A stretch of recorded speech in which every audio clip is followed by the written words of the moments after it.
لک الحمد یا اللہ الصلاۃ والسلام علیک یا رسول اللہ اما بعد۔ سلسلہ ناظرین کے طرف سے پوچھے گئے سوالوں کے جواب پیش کرنے کا ہمارے ناظرین میں سے ایک نے سورہ ملانے کے تعلق سے پوچھا ہے کہ نماز میں جب سورہ ملاتے ہیں تو اس میں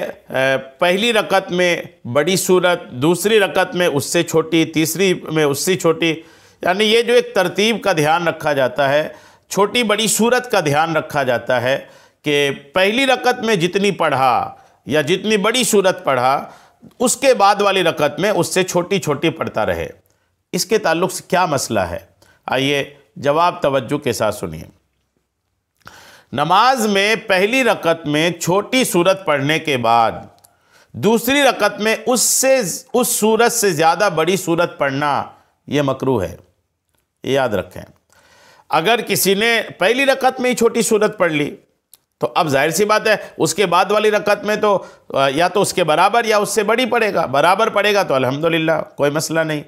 اگر دوسری رکعت میں پہلی رکعت کے مقابلے میں بڑی سورت پڑھے تو یہ مکروہ ہے،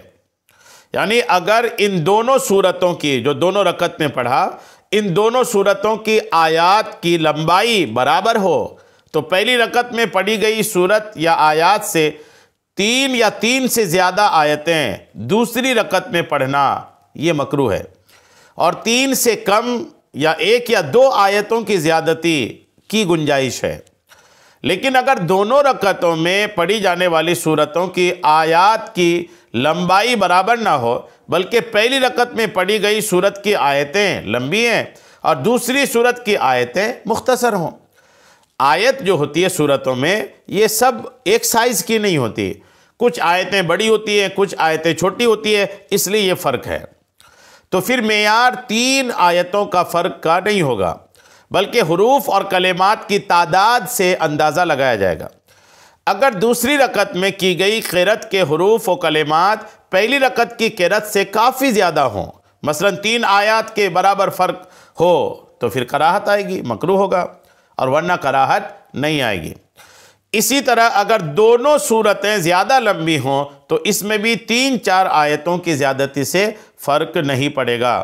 خلاصہ کلام یہ ہے، حاصل یہ ہے، ڈیٹیل یہ ہے کہ دونوں صورتوں میں فرق بالکل ظاہر اور واضح اگر ہو تو کراہت آئے گی، ورنہ معمولی فرق سے اعتراض چونکہ متعذر اور مشکل ہے اس لیے معمولی زیادتی کی وجہ سے کراہت نہیں آئے گی۔ یعنی آپ نے پہلی رکعت میں جتنا پڑھا دوسری رکعت میں اس سے اتنا زیادہ پڑھے کہ بالکل فرق واضح ہو گیا کہ آپ نے پہلی رکعت کے مقابلے میں دوسری میں زیادہ ہی پڑھا ہے، یا پھر مقدار ناپے تو 3 آیت یا اس سے زیادہ آپ نے فرق کر دیا، زیادہ پڑھ دیا دوسری رکعت میں، تو ایسا کرنے سے ایسا کرنا کراہت ہے، یہ مکروہ ہے۔ اس سے نماز مکروہ ہو جاتی ہے ایسا نہیں ہے، یہ عمل مکروہ ہے، ایسا کرنا نہیں چاہیے۔ نماز ہو جاتی ہے، ثواب کم ملتا ہے اس کراہت کی وجہ سے، لیکن نماز کے بارے میں اگر آپ پوچھیں کہ نماز ہوتی کہ نہیں تو نماز ہو جاتی ہے۔ اس لیے کوشش کرنا چاہیے کہ پہلی رکعت میں آپ نے جتنا پڑھا دوسری رکعت میں اس سے کم پڑھیں، تو اس کے لیے کیا کرنا چاہیے؟ پہلی رکعت میں کچھ زیادہ تلاوت کریں، کوئی بڑی سورت پڑھیں تاکہ آگے والی رکعات کے لیے آپ کے لیے آسانی ہو۔ امید ہے بات آپ کو سمجھ میں آ گئی ہوگی۔ اللہ کریم ہم سب کو عمل کی توفیق عطا فرمائے، نمازیں درست رکھنے کی توفیق عطا فرمائے، آمین بجاہ النبی الامین صلی اللہ تعالی علیہ وسلم۔